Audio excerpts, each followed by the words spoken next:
Coco Johnson, your Lady of Wellness. Join me as I address topics in all things wellness, from mental health, social disparities, and education, advocating for those who suffer in silence. On this episode of the Coco Johnson Show, we're going all the way to Las Vegas, Nevada to talk about wellness, fitness, and becoming an author. My name is Dr. Trina Wiggins. I am a mother, grandmother, pediatrician, fitness professional, and author. Awesome. Thank you for coming in today and talking with us about wellness and your profession. Thank you for having me. Appreciate it. So you mentioned that you were a doctor. So what type of doctor are you exactly? Yeah, so I'm a pediatrician. So I take care of children from birth until 18. Wow. And how long have you been doing that? Well, I started medical school in 1982, a long time ago, and I actually started practicing medicine in 1990. Wow. So you've been at this for quite some time. Absolutely, absolutely. Awesome. So, and then you mentioned that you are also an author. Can you tell us a little bit about that? Absolutely, yes. I've written 3 books up to this point. This all started during COVID. And I've always had people in the past tell me, Trina, you need to write a book about how you stay fit. And I've had, requests from fellow classmates in college, family members. So I figured I had all this time on my hands during COVID. So I started writing my book the first book called KISS, Keep It Short and Simple for a Healthy, Sustainable Lifestyle. And after book number 1, I wrote a book called The Sugar Seduction, educating people about the harmful effects of sugar. And just here recently, I put out a book called The Sugar Attack. And it is the first book of a comic series that I'm designing for children, about the middle school age range, to educate our youth about health, wellness, fitness, and nutrition. And so my goal is, if we can get to these children at a young age, the goal is to help mitigate some of the chronic diseases that we see in adults, like high blood pressure, diabetes, and heart disease. Awesome. So you notice right on that that is something that needs to be attacked early in age, and so that we can make our children better productive adults when they get older and take their wellness into consideration. That's awesome. I commend you on that. Awesome. Thank you. So, and at what point in your career did you think that, the sugar thing? So we know COVID hit and everyone was talking about, let's get our health up in gear, which we should have been doing prior to COVID, but it really got serious during COVID. So that book about sugar, because that's one of those things that it's almost like it is an addiction. So Absolutely. what points did you, like go into to make you say, oh, let's attack it at this angle? What was your deciding factor? Well, we all know sugar is addictive and it causes inflammation. Okay. And if you look at MRIs of the brain of people who eat a lot of sugar and those who are addicted to cocaine, they are very, very similar. And, being in my office, I would oftentimes go out into the waiting room and I'll see, parents giving their kids sodas and all our fruity drinks. And I'm like, wow. And if people really knew how much sugar they're consuming, they would be just flabbergasted. So the average woman should get no more than 6 grams of sugar a day. 6 teaspoons of sugar a day, or 24 grams of sugar a day. And for the average male, 9 teaspoons a day, or 36 grams of sugar a day. And if you look at a 12-ounce can of Coke, that one 12-ounce can of Coke has 38 or 39 grams of sugar. So that one Coke exceeds the daily allotment of sugar for either a man or a woman. And I've seen people drink multiple cans of soda, And so that's not even including the food you eat, the desserts you eat, and other beverages you may have. So I just thought it was imperative that people know, what really constitutes a daily allotment of sugar.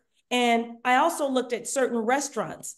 I took the top 25 restaurants in the United States. And I said, what are the best things to eat with regards to sugar and the worst things to eat? And there were some really eye-opening findings that I, came upon. I mean, there's some restaurants that had, for one serving of food, anywhere between 70 and 80 teaspoons of sugar. That's insane. Yes. So I just wanted to educate people so they would know how much sugar they're consuming and all the complications that too much sugar can lead to, from obesity to diabetes to heart disease to cancer. The list is endless. So I just thought people needed to know, because as a society, we eat out a lot more Yes. than I used to eat out as a child. Yes. I mean, as a child, I remember maybe once a week, we would go out as a treat on Friday night. But now people eat out, 2 and 3 times a day. They don't even cook at home. Yes. So and restaurants are notorious for having too much sugar, salt, and fat in their meals. Yes. So we need to get back to how we used to do things in the old days, which means eating more at home. Yes. So you mentioned something key point, old days. So let's go back a little bit.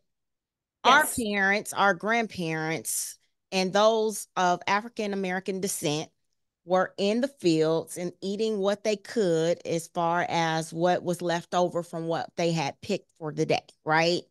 And so Correct. fast forward a little bit, we took those things and we created what is known as soul food.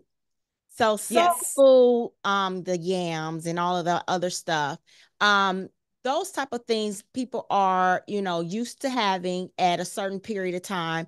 And again, fast forward when COVID hit, everybody was starting to look at these different things. Everybody's really paying attention to the labels. Everybody was really paying attention to how much they were putting in their body. A lot of people went plant-based. A lot of people changed their diets. So I say all this to say, what do you recommend as far as someone that has grown up in that culture, as far as learning how to eat a certain way because that's all they had, that's all that they knew how to do and cook and feed their families? What do you say to those people that have that background who want to change but don't have any other way of understanding how to go about changing since they've been eating that way for so long? Well, I tell everyone, my Hispanic patients, you can still eat your cultural food, soul food. You can still eat your cultural food. The key is changing the ingredients. Mm-hmm. Okay. So I still eat. Last night I had black eyed peas. I had sweet potatoes, and I, cooked some kale with it. So, but the thing is, what do you put in there? I don't put in there ham hocks or whatever. You can put like liquid smoke. You can put some other thing I use is you can either use C-tan, you can use it's another I'm blanking on the word of it, but it's like a vegetable sausage. And I can't remember the name off the top of my head, but you can find substitutes, okay, that are healthier. In Okay, fact, wait, in the wait, back of wait. my What's C-tan? Did you say C-tan? Yeah, Seitan. It's just I think it's almost like a gluten type thing that you can put in that has a meat kind of flavor to it. Okay. And I wish I could. It's on the top of my head. It's another type of thing. But recently, I've been using liquid smoke. That's easy. It's just comes in a bottle. You pour that in, and it gives it that kind of smoky flavor. Yes, my mom So used to that's what put that in the spinach. Yeah, exactly. So I put that in my black eyed peas, and I just bake my sweet potato and stir fry my kale with some garlic.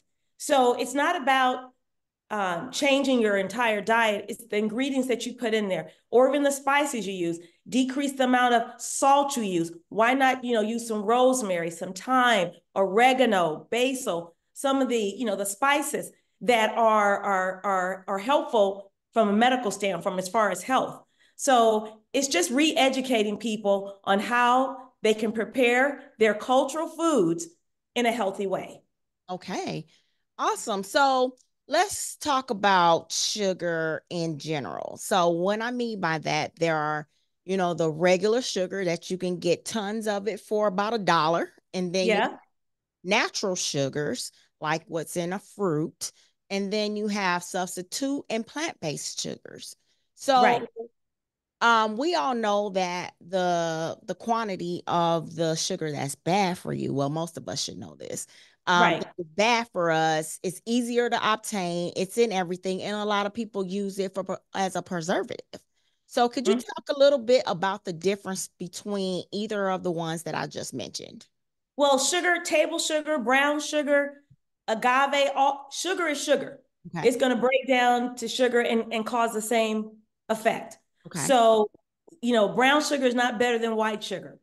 But, and with artificial sugars, the only one that I've been told, I took a recently took a course through Cornell, is the stevia is good for the stevia plant, but the artificial based sugars are not good.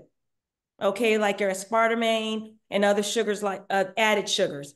But sugar from fruit is good, and I'll tell you why. Because it's accompanied by fiber, like apple, you have the skin health. It's accompanied by antioxidants and phytochemicals, other helpful ingredients that are good for you. So sugar from fruit is okay because it has those other factors that are beneficial. Okay. Cool.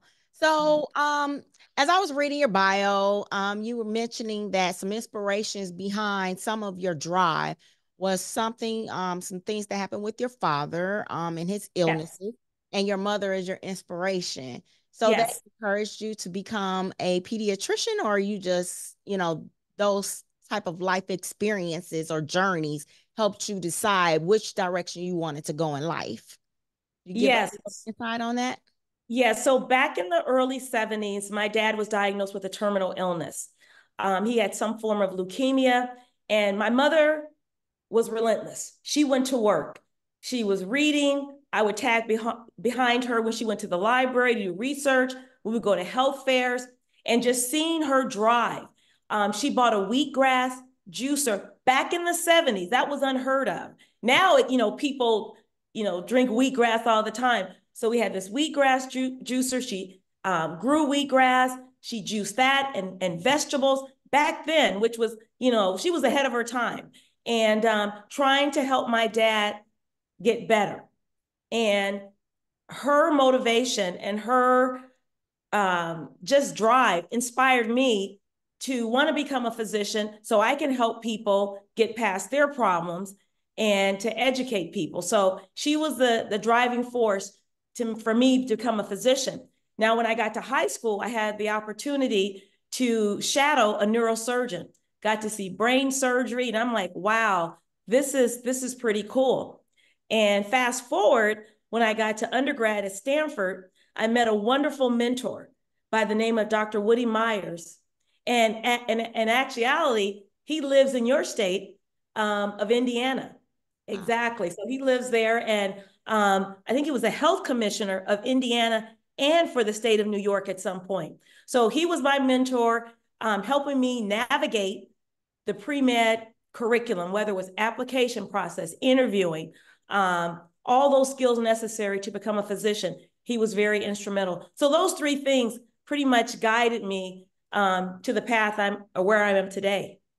All right. So you also mentioned some things that was quite interesting, and a lot of my viewers would be appreciative in knowing some of the steps that you've taken as far as the idea of transforming your life. So you said basically making it simple. How do one that wants to get started, how would they go about making it simple? Because it is overwhelming. And once you do start, you can start off strong and hard, but you can get discouraged if that weight scale does not tip just the way you want it to, or Right, right. if you want to just, you just want to change.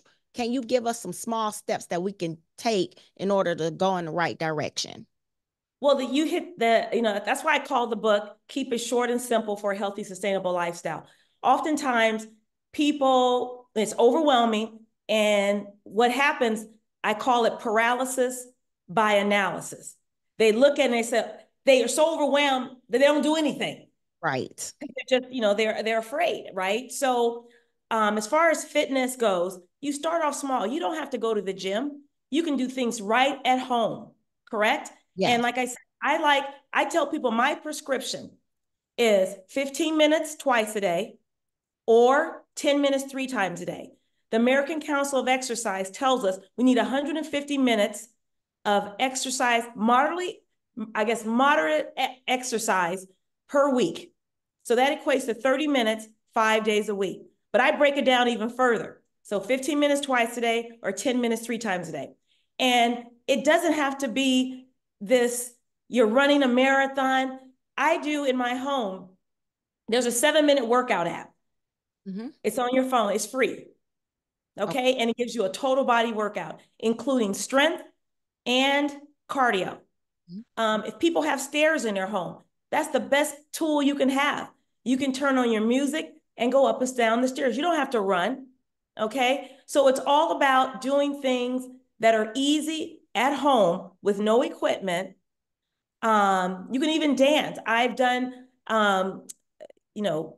Zoom where I've danced with people on, like I said, on a show like this, and for like only 10 or 15 minutes.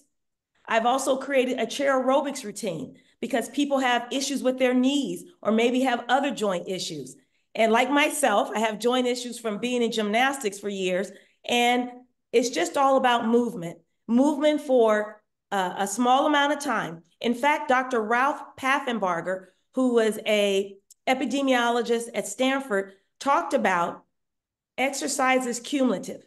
You don't need to do it all at one time. And I think people have that misconception. I got to do a half hour or an hour, or it's not going to work.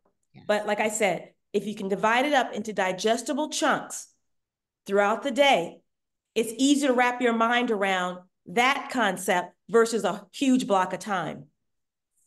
Oh, those are great advice and tips because I, for one, I have to get it in early in the morning or I'm not going to do it. So I think it's more or less what you were saying, but it's all customizable according to whomever's lifestyle as well. So those are great tips.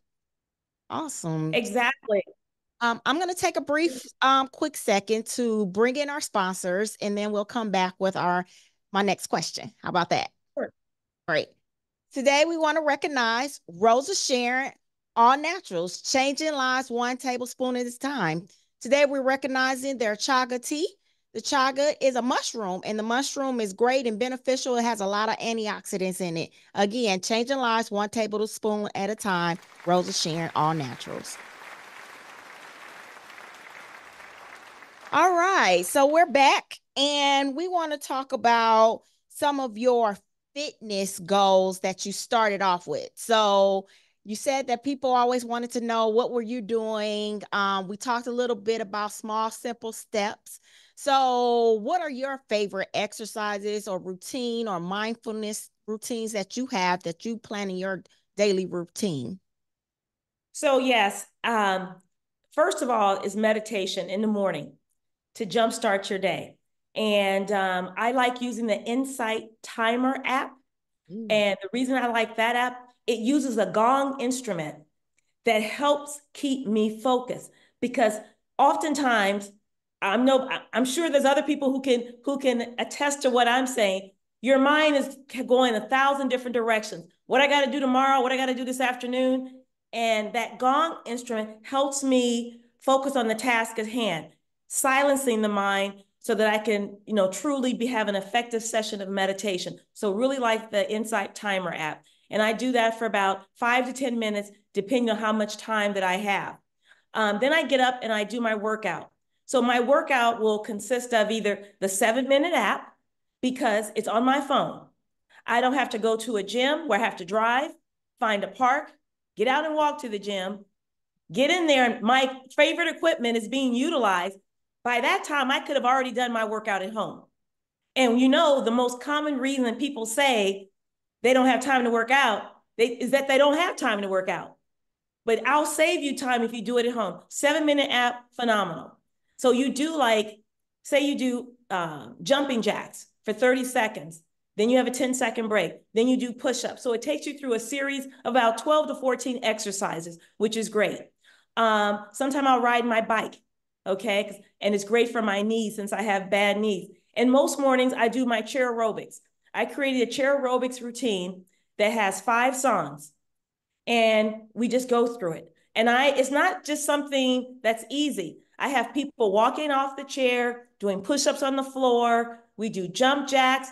It's very high energy. So you will get a good workout. And one other thing I want to mention, working out to music is great. There's been studies that shown, especially looked at seniors. Seniors who danced and worked out to music had, over a 5-year period, had decreased dementia and decrease in cognitive decline. So why not put on your favorite music, do your exercise, you get a win-win. You get mental, health improvement and physical improvement. Yes, awesome. So that all sounds great for the adults. Let's talk about these children that you're interacting with Yes. and you're trying to get on a new path of life and get them started early. Yes. So, what kind of tips do you have for like parents or teens, tweens, and all in between as far as getting their workout in and thinking about the things that they should be putting into their bodies? Right. So I used to do these fitness and nutrition camps for kids. Mhm. And as far as the workout session, I would make it had to be fun. Mhm. So we had a circuit, right? So you, at one station, you did, say, jumping jacks. One station, you rode the bike. So there was a station. I had flashing lights going, like we're at a disco. We had music going, and the kids just had a blast. They were laughing and talking 1 minute on each station. And so we did it for 20 minutes, and no one felt like, oh God, do we have to finish this? It was fun.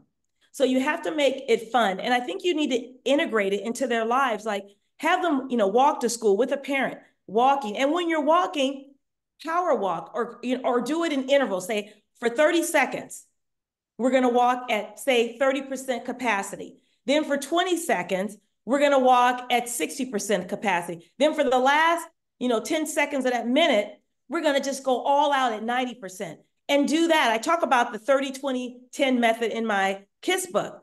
And do that little game while you're walking to school. And if it takes 10 minutes to walk to school, you've already done a third of your workout for the day, right? So when you come home, maybe the child rides their bike, right?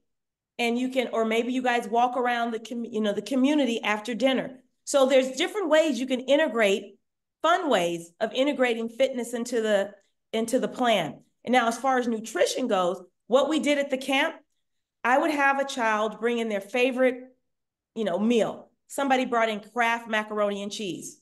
Okay. I got the healthier version at, say, like Trader Joe's or Sprouts or Whole Foods. And I taught them how to read a food label. Yes, So I that had a big sticky pad on the wall, and I had the Kraft versus the healthier version. We looked at the cholesterol, we looked at the fat, the sodium, the sugar, all those things. And we said, at the end of the day, I said, which one is better for you, looking at this label? And at the end of the whole camp, they were able to identify what's good and what's not good. But then the ticket came when we had to do taste testing. So I would actually cook the healthier version and, like, oh, Dr. Trina, this is not bad. I can do this. So at the end of the sessions, the camp, I created a list of foods that the kids enjoyed so the parents could see. Because, we're creatures of habit.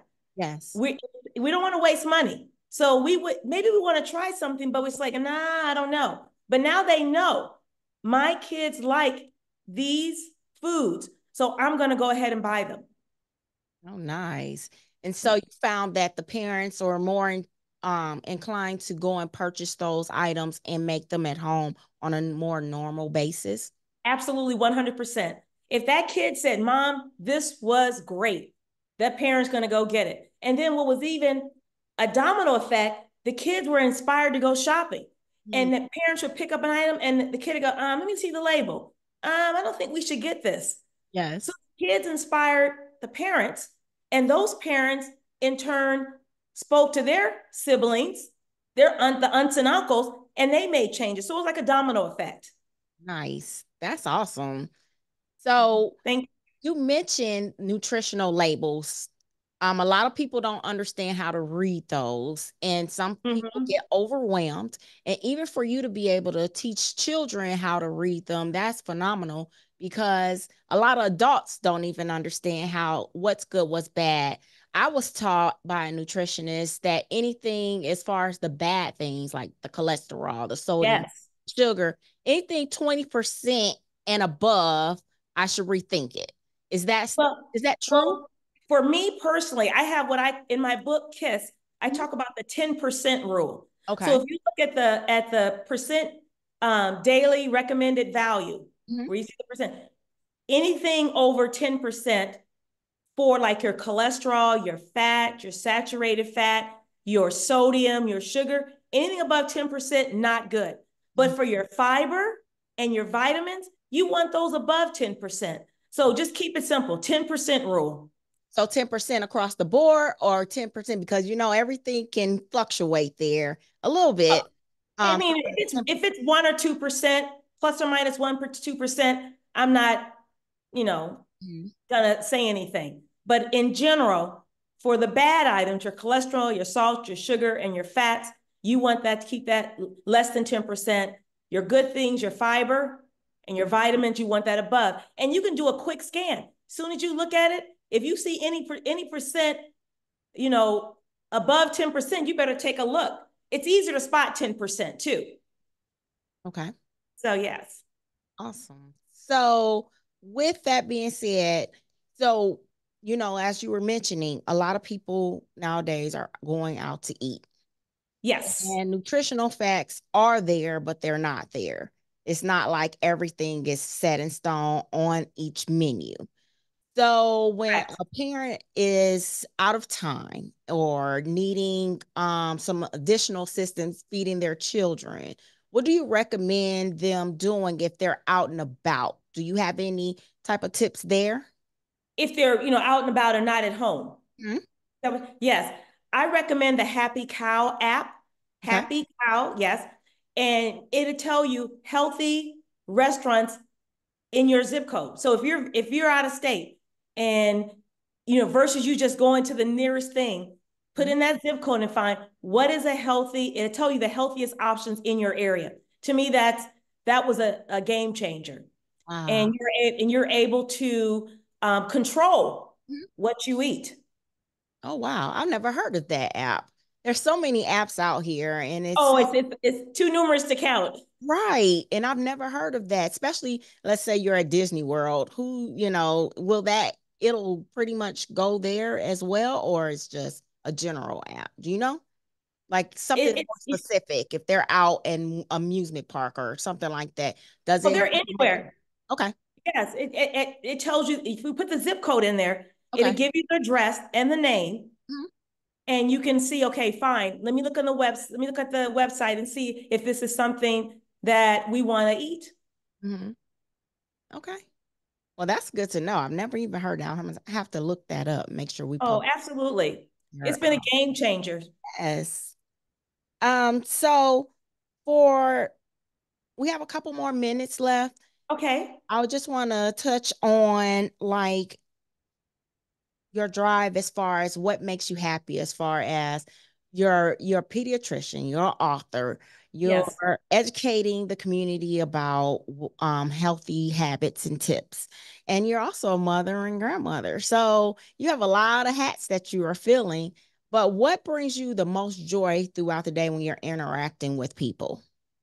Oh, seeing people who have um, listened to my advice Mhm. and made sustainable changes. Nice. That that makes my day. I have a niece who was battling weight issues. She had high blood pressure on 3 different antihypertensives, and she's in her early 30s. Wow. We we had a good conversation. I mean, like 2 hours. We, charted out a plan, what she needs to do. And I'm happy to say, after a couple of months, she's only on one antihypertensive and she's lost 30 pounds. Awesome. So that is what brings me joy. I mean, that's it for me. And I've had patients who've made sustainable changes. Um, my sister, when she went plant-based I think about 8 years ago, she went to her doctor about 10 years ago. Oh, cholesterol is a little bit elevated, blood pressure a little bit. She made those changes. She goes back to the doctor. He goes, what did you do? Your numbers are good. Mm-hmm. Your weight is good. So that brings me joy when Mm-hmm. I can help somebody else lead their best life. Awesome. Now, early on, we had a conversation and we were talking Yes. about mushrooms. And I want to just touch on it just a little bit because you believe in the Sure. power of functional mushrooms. And Yes. what I find is trying to bridge that gap between the cultures. So, what have been your experience with using functional mushrooms as far as using them as in a device as to bringing yourself more healthier accomplishments? Right. So as you know, there's tons of them. There's Yeah. chaga, there's lion's mane, cordyceps. There's a broad variety of mushrooms, and they're adaptogenic. I mean, helping just balance. I mean, especially living in this hectic society we do, stress levels, help balancing that with anxiety, a lot of mental health issues, trying to stabilize um, mental health problems just in general. So I put it in my smoothie in the morning. So it's just another thing to help balance, Mhm. your life in general. Yes. So I am an advocate of functional mushrooms. I love Yeah. chaga. I love lion's mane. I'm getting into cordyceps, and also turkey tail. Um, Yes. those things have I noticed a difference within my focus, within the way I do different things, within my skin, within a lot of different areas, and just trying to educate people because everyone sees, TikTok, or they see the Right. Right. Right. advertisements for Rise, but they don't generally, I find that they don't generally know exactly what they're doing. It's just something really catchy at the time. So I always And want to why bring not? those things to light. Go ahead. Right. And why not, if you're drinking coffee, why not substitute that with a mushroom coffee? Mm-hmm. It especially helps with focus and clarity. I remember even the like turkey tail Mm-hmm. for breast cancer. And I can't remember I forget the singer, her name from Australia. She used turkey tail for years for breast cancer. And her husband attributes that her longevity, even though she recently expired, she lived with it for 20 something years. So just educating yourself, look up functional mushrooms, see what they do, look at each one of them. Lion's mane for focus, for mental clarity. Look this up and try it. And it's especially, as a close coffee drinkers, why not try a mushroom coffee? Yes. I wanted to bring that to light because so many people think that when we're talking about mushrooms, we're either talking about a pizza mushroom or we're talking about something that you want to get high with. And I just want Right, right. to like that you are a doctor and you believe in some of these holistic things, Oh, and absolutely. and you've Absolutely. gotten results from it. So that's awesome. Exactly. I'm glad we were able to touch on that today. But we had In a great fact, I had conversation about it. Go ahead. In fact, I had lion's mane I had a vegetable curry dish, and I had some lion's mane in my curry dish last night. Awesome. Yeah, I had my lion's mane today, my turkey tail, and my chaka today. I do not leave the house Okay, without it. It's awesome. excellent, excellent. Yeah, so we just got a few more minutes. We're getting ready to wrap this thing up, but I appreciate all the wealth and information that you have provided us today. Is there any other thing you want to leave our audience with? Yes, the key thing for let's look at fitness. Yes. Everyone has to be fit at some level. Mm-hmm. My level of fitness is not the same as yours, but everyone needs to get in that 150 minutes per week. How you get that in, it's up to you. The key thing, like I said, my prescription, 10 minutes 3 times a day, 15 minutes twice a day. Stay at home, use your stairs, try the 7-minute app. Things that are not expensive, that does not require equipment or things that will cause you to be overwhelmed, right? Yes. So that's for, and remember, exercise is cumulative. It does not have to be done all at one time. For nutrition, the most research studied diet is the Mediterranean diet that incorporates fruits, vegetables, nuts, seeds, whole grains, and with meat, salmon, tuna, mackerel, rainbow trout. Those are omega-rich fish. And omega-rich fish is good for your brain, your heart, and your joints. So incorporate that. Try to eat the Mediterranean way, and that's pretty much how I live my life. And one thing I start my day off with, I jumpstart my day every morning with a smoothie that incorporates vegetables and fruit, and I throw some of the mushrooms in there as well. But I try to get what I call Trina's top foods of the day, whether I put my kale, blueberry, pineapple, banana, flaxseed.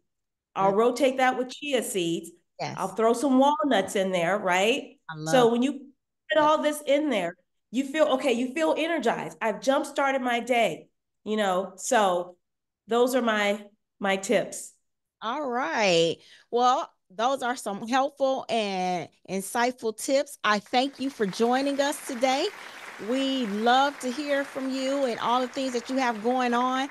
And you are very insightful and helpful. And I hope that the audience today learned a lot from what you have to provide for us today. I want to thank you for joining us on the Coco Johnson Show.